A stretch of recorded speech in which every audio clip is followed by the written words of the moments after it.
We're going to look at it. So foul there on Indiana, on hole there. But then that is a technical. That is a technical. Dead ball, contact technical. It's a little surprising to see so many of these happen in one game because... Oh, and I don't like the way Lexi Hull... The Indiana Fever walked into Minnesota against the Lynx with 5 players already sidelined. Caitlin Clark, Sophie Cunningham, Chloe Bibby, Sydney Colson, and Ari McDonald Odyssey. Sims limped onto the floor anyway, just to give them a fighting chance. And then the referees delivered the biggest gut punch of the night. Lexi Hull takes an elbow to the face from Kaylin McBride, and they call the foul on who? Caitlin Clark is furious. How does this keep happening? If you thought the injury crisis was bad, wait until you hear how officiating is stacking the deck against this team's playoff fight.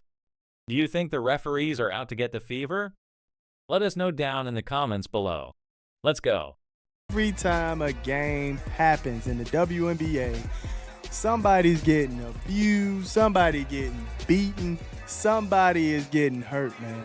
Somebody is getting hurt every game in the WNBA, and they just fail to realize this, fail to have any protocols on stopping the nonsense, man. My goodness. Man, my goodness. Imagine going into a game against one of the league's toughest teams with more than half your roster unavailable.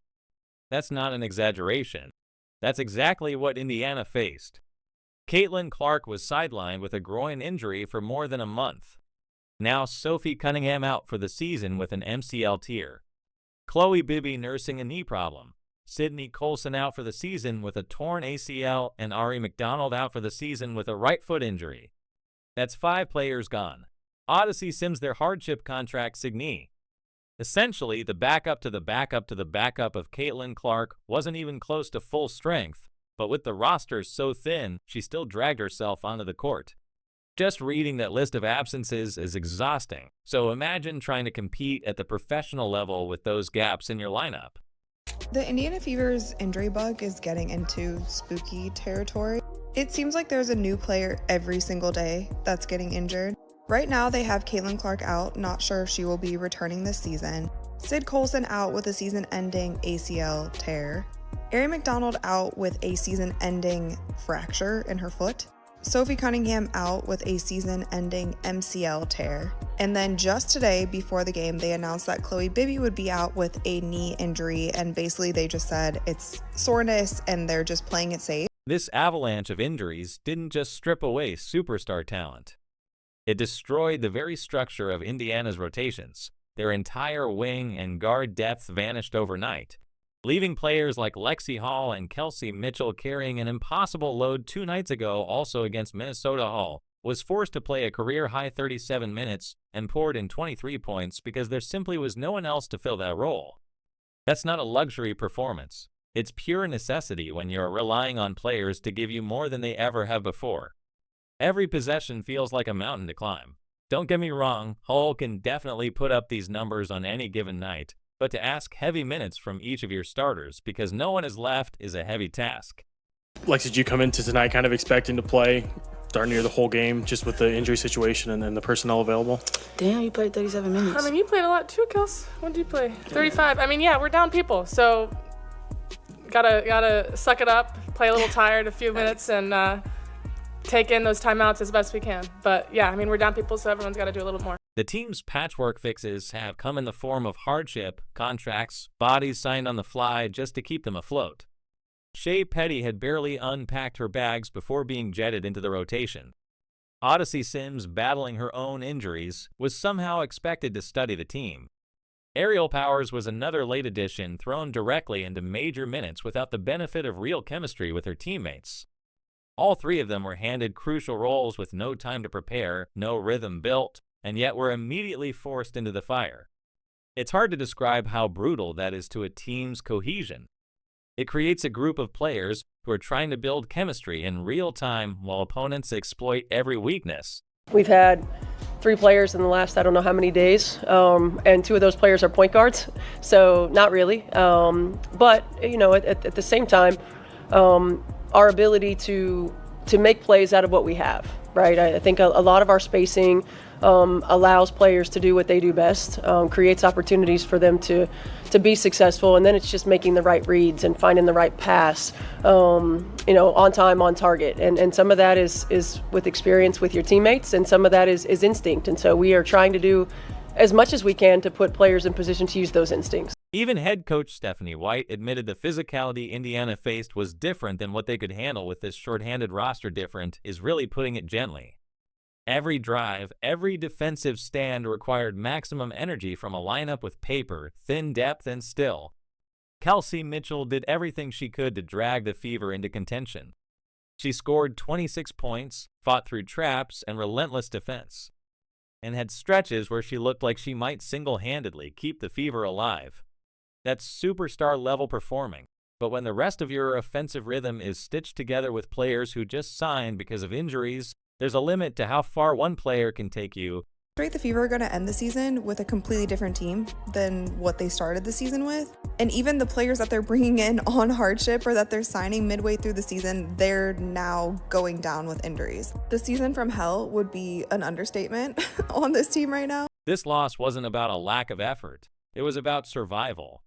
The Fever played with grit in the face of a nightmare scenario, refusing to fold despite being outmanned on every front. And yet, as tough as all that sounds, injuries weren't the most damaging factor of the night. The referees decided to make sure of that.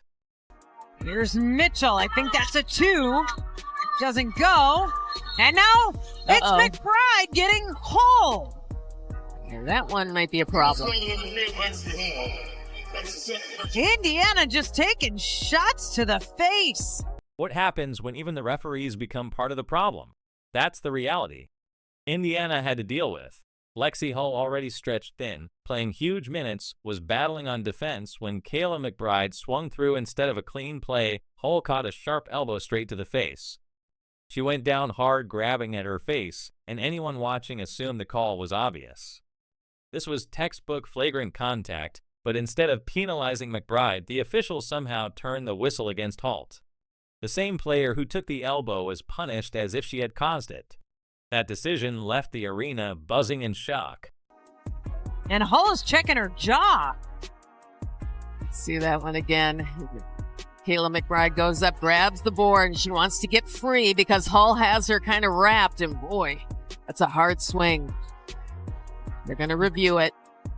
Fans and analysts alike expected a review to clear things up, but the replay process only made the situation worse. After looking at the slow motion, the officials upgraded the foul slightly, but stopped short of holding McBride fully responsible. It was as if they acknowledged something wrong happened, yet still refused to give accountability where it clearly belonged. Who had visible contact to the face, went to the ground in obvious pain, and Indiana was the team punished in the exchange. How do you justify that? Boom! Right there. Oh my goodness. Boom! Right in the face, man. Right in the face. Now, like I stated, I get it. You might be mad that Lexi put her hand on your forehead. But fam, there is no reason for you to be throwing elbows to somebody's face like that. Come on, man. Throwing elbows to the face. Throwing elbows to the face across social media, Fever fans erupted with frustration. Was this a one-off mistake, or is it now a pattern of Indiana being treated differently by referees? Because time and time again, when a Fever player takes a hard shot, whether it's a shove, a body blow, or in this case an elbow, the call rarely goes in their favor. It's building a perception that the league is fine letting opponents turn up the physical targeting as long as the team in blue and red is on the receiving end. Players already dropping like flies from injuries only fuels the anger. If you're already down half your roster, the absolute last thing you can afford is the officials helping pile on Kayla McBride. Kayla McBride, 13 points for Kayla McBride. Hit Lexi Hull with an elbow. Foul on Lexi Hull. Hits Lexi Hull with an elbow, foul on Lexi Hull. I don't understand. Minnesota leaned into physical play all night. That style isn't illegal by itself. Plenty of teams use physicality to their advantage, but the issue came when Indiana's attempts to battle back weren't given the same whistle. Stephanie White has even hinted the game was called differently, a subtle way of pointing out that her team wasn't being treated on the same scale as their opponent. Anyone watching could see the difference. Drives by Fever guards were swallowed without fouls. But a bump on the other end immediately drew a whistle, and with every inconsistency, that simmering frustration from fans and players only got louder. This was intentional. Now, if it wasn't intentional, okay, give it a flagrant one. I understand it. She wasn't trying to do it. Cool. But this was intentional. All right? She had malice on the heart with this one. Bad intentions. Okay? She was trying to wreck some stuff up there doing this one. Hey, let's just keep it a grand, man. Let's just keep it a grand. Kayla McBride was trying to knock Lexi right on her booty cheeks, but she succeeded at, fam. Knocked her clean out. Look at this. This wasn't just a missed call. It symbolized something larger to Indiana. It looked like confirmation that the system itself was tilted. That officiating bias was more than an accident. It was a barrier they had to play against every night. And yet, instead of giving in to the injustice, the short-handed Fever dug in and kept fighting, leaning on unlikely heroes to keep the game alive. Knocked her clean out, man. Oh my goodness. I mean, folded. Look at how her legs are folded right here. Come on, man. Knocking her clean out right here. That was bad intentions, dog. That was bad intentions. I don't care what anybody say, man. That was bad intentions, man. And the refs have to do something about it. You have to make sure that players don't feel comfortable getting out of pocket and doing things like this. You'd expect a team missing so many key players to fold early, but that's not what Indiana did. Instead of collapsing under the weight of injuries and bad offense, they pushed back with everything they had. Kelsey Mitchell once again carried the scoring load, putting up 26 points and answering every Minnesota run until she simply ran out of gas. She was the offensive lifeline in a game where every possession mattered. Without her shot creation, this would have turned ugly fast. But she refused to let that happen.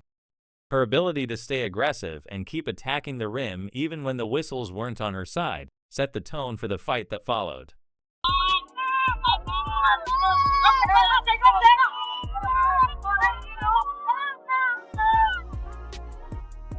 Indiana started this game 9 of 13, but has missed 4 straight until Shea. The surprise came from Shea Petty, who had barely arrived in Indiana before being asked to deliver major minutes. You'd expect a hardship signing to take a back seat, but Petty dropped 16 points off the bench like she had been part of the system all year. Coming in cold with no rhythm and no built-in chemistry, and still stepping into an essential offensive role showed exactly how much the Fever needed. Every ounce of contribution for a player essentially signed as an emergency option. She looked like someone who belonged.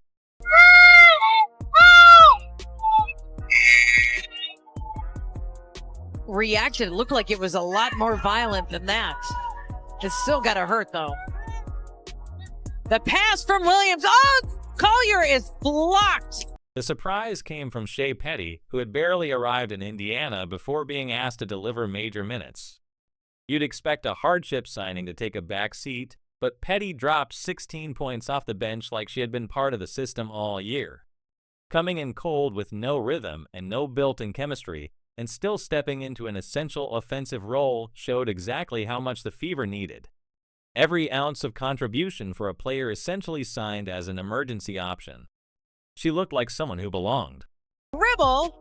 Carrington got a piece of it. Powers gets it back. Second attempt. Up and in. And she's fouled. The basket. And then she's just fighting and battling for her shot. Aaliyah Boston held down the other side of the floor even while being doubled, bumped, and bodied all night. She remained active defensively and refused to let the Lynx dominate the paint. Her effort on the boards was constant, giving Indiana second chances and grounding a defense that was stretched thin everywhere else. Boston didn't have to put up wild scoring numbers to make an impact. Her composure and toughness were an anchor, and that steadiness is crucial for a team piecing itself together with short-term replacements. Everyone also noticed what Lexi Hull had done the game before. Dropping 23 points in 37 minutes might not sound like a season-changing performance, but when it comes from a player who isn't normally leaned on for that volume, it matters in a huge way. Hall's willingness to embrace a larger role in the middle of this chaos gave Indiana a chance to breathe. Add in aerial powers, another late roster addition forced into meaningful minutes after Cunningham's injury, and you begin to see how every piece was stretched beyond its normal weight just to keep this team moving. For Sophia! For Sophia! For Sophia!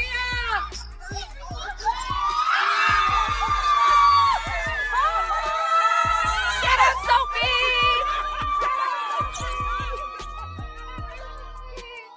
That's why fans can't stop imagining what happens when the group finally gets Caitlin Clark back. If a shorthanded roster with emergency signings can push playoff teams to the limit, what could a healthy backcourt mean? The answer feels obvious right now. Indiana has slipped to 8th in the standings, holding on by a thread with every game carrying playoff-level importance. Their spirit refuses to die, but everyone knows there's one player who can truly change the future, and that's why all attention shifts to the biggest question: when does Caitlin Clark return? Sophia? This team needs Caitlin Clark to come back in the worst way. Not only if they want to save this, if they want to even play in mid to late September. This isn't a playoff team, what we're watching right now. This isn't a playoff team. This is a Kelsey Mitchell, please save us team. Kelsey Mitchell, we need 40 and 10. 40 points, 10 assists from you every night to be in the playoffs. We need a Herculean effort in the second half. We need Lexi Hull catching fire late in the fourth quarter and in overtime for this team to continue to stay in the playoffs. There's only one person who can pull the Fever out of this disaster, and fans just saw her back on the practice court. Caitlin Clark showed up in Minnesota, not cleared to play yet, but finally moving with her teammates again. That sight alone shifted the energy around this team after weeks of watching from the sidelines. Even walking into shoot-around gave everyone a sense that a turning point might finally be coming for a group battered by injuries and inconsistent play. Seeing her suited up with the team again was like a lifeline. We got our best indication yet that Caitlin Clark is on her way back toward a return for the Indiana Fever. That's because she was seen participating in shoot-around before the Minnesota Lynx game. Now, that doesn't mean she's playing. She's still out for that game, and she hasn't returned to full practice yet, but she is back on the court with her teammates. This coming on the heels of Stephanie White saying she hopes that Clark would return to the lineup before the regular season is out, and that when you see her participating in practice, you will know she's on the way. Her return can't come soon enough because the Fever are clinging to the 8th seed with a 19-win, 18-loss record after the Minnesota loss. That's just a one-game cushion on the Sparks, and there are only 7 left to play. The next stretch is brutal. Seattle, Golden State, Chicago, and Los Angeles are all on the calendar. None of those games will give Indiana any breathing room, and every defeat risks them dropping out of the playoff picture entirely. That's the desperation. Right now, the Fever don't have time to wait around. So you see Caitlin Clark, this video captured by Chloe Peterson at shoot-around. You can see Caitlin doing some work right there, just, warm-up work, back and forth on the court, but nonetheless on a basketball court. It's been a long time since we've seen Caitlin Clark on a basketball court. Certainly a long time since we've seen Caitlin Clark play basketball. Then there was a little bit more footage here, and you see Caitlin involved on the floor yet again, even handling the ball, working with her teammates. I mean, that's an important sign there to see her working with her team. The team's struggles without Clark have been clear. There's no one orchestrating the offense. No one who naturally pulls defenders and opens the floor. Kelsey Mitchell can score in bunches and Aaliyah Boston can anchor the paint, but they aren't true floor generals. When Clark is absent, every possession feels disconnected, as if pieces are moving without a clear plan. That's why the hardship signings, as solid as they've been, can only go so far. They've given energy, but they can't replace the organizing force that Clark brings, and fans know it. Every clip of Clark shooting and warm-ups gets picked apart on social media. Every dribble in practice is slowed down, analyzed, and shared, even the smallest details. Her footwork, her speed, her body language become headline material because people are desperate for any sign that she'll be cleared to play. Again, it's not just excitement, it's anxiety, because everyone feels the playoff math tightening. Indiana sits barely ahead of Los Angeles, and without Clark, that gap could disappear in a week.